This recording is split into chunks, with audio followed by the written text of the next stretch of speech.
A gente vai conversar agora com o Vicente Zotti, ele que é diretor, ele é sócio-diretor da Paine Agronegócios. Vicente, muito bom dia, obrigado por estar aqui na nossa programação cedinho para a gente falar de um assunto tão importante. Bem-vindo por aqui, meu querido.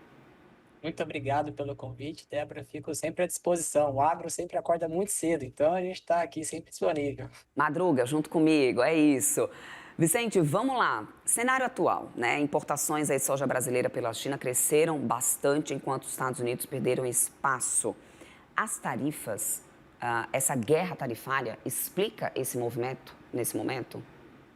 Débora, explica sim, porque a gente tem que entender que essa discussão tarifária entre China e Estados Unidos já começou após o anúncio da vitória do Trump, né? Então, quando o Trump foi anunciado vitorioso, a gente já teve um movimento por parte das esmagadoras chinesas de acelerarem as compras nos meses de outubro e novembro no ano de 2024, né? Então, houve um movimento de compra muito forte nesses meses.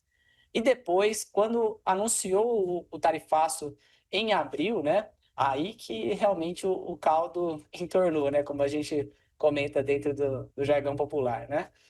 Por que que a gente teve esse incremento de dificuldade na negociação China e Estados Unidos? Porque aí começou realmente a guerra tarifária. Estados Unidos coloca 50, aí a China vem coloca 100, aí vai para 200, aí qualquer percentual, na verdade, é mera formalidade, né?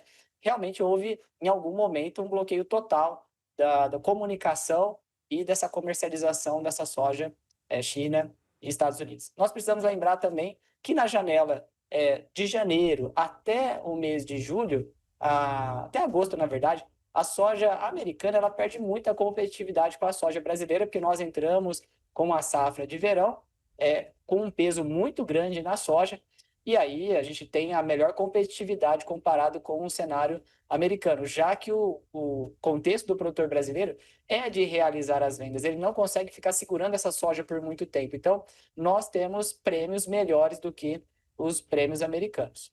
Uhum. Além disso, apesar da renegociação e dos ajustes que foram colocados sobre a postergação de 90 dias, quanto a esse cenário de China e Estados Unidos para as negociações, depois uma nova prorrogação por mais 90 dias, ainda assim, a soja americana, né? Então, a origem é Estados Unidos para destino China, tem um VAT, né, uma tarifa de 10%, enquanto a soja brasileira tem uma tarifa de 3%.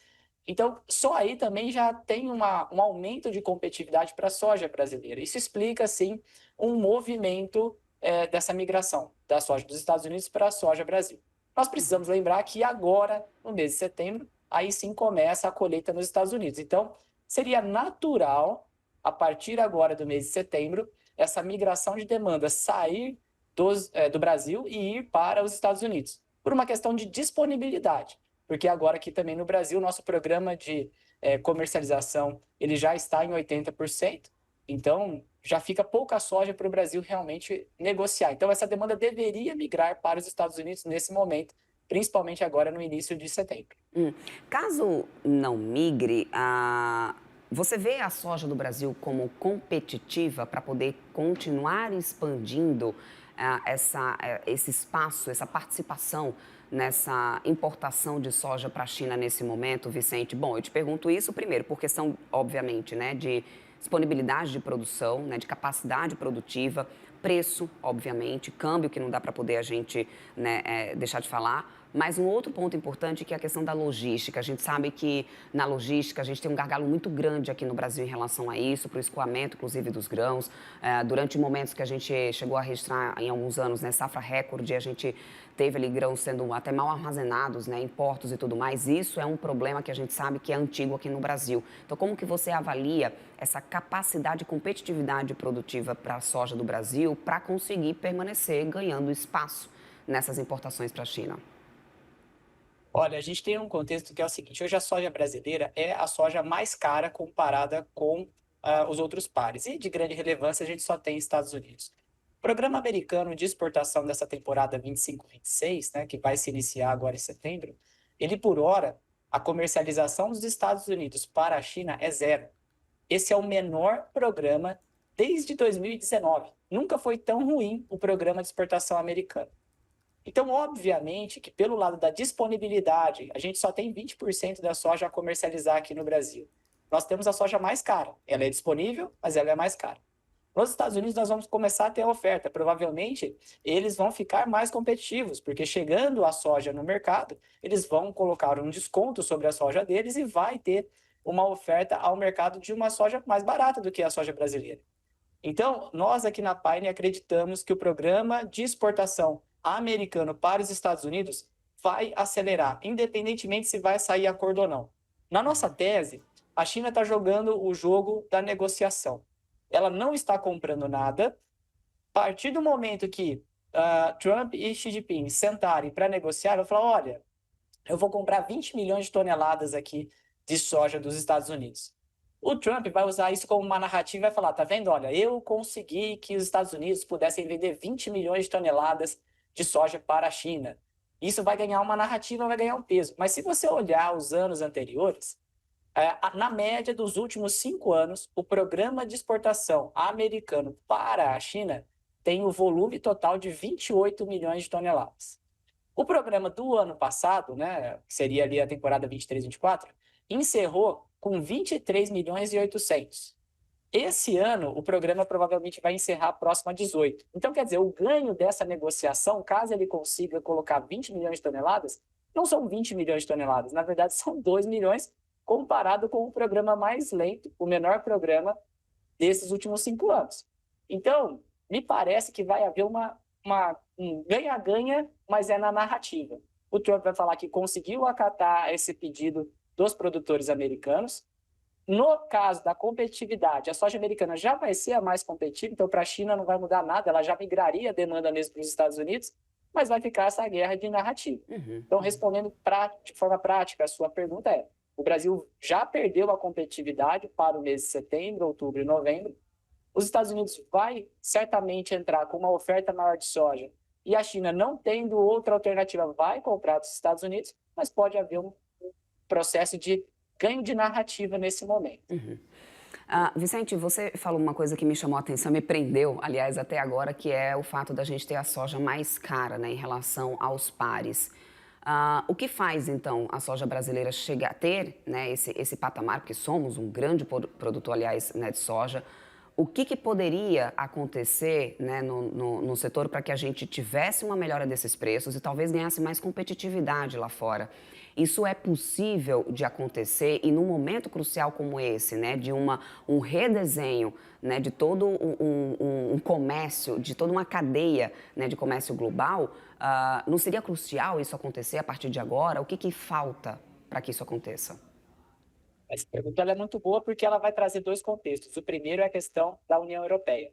A gente não tem um acordo hoje, que é o tal sonhado acordo do Mercosul com a União Europeia, para que a gente pudesse exportar a soja para a União Europeia.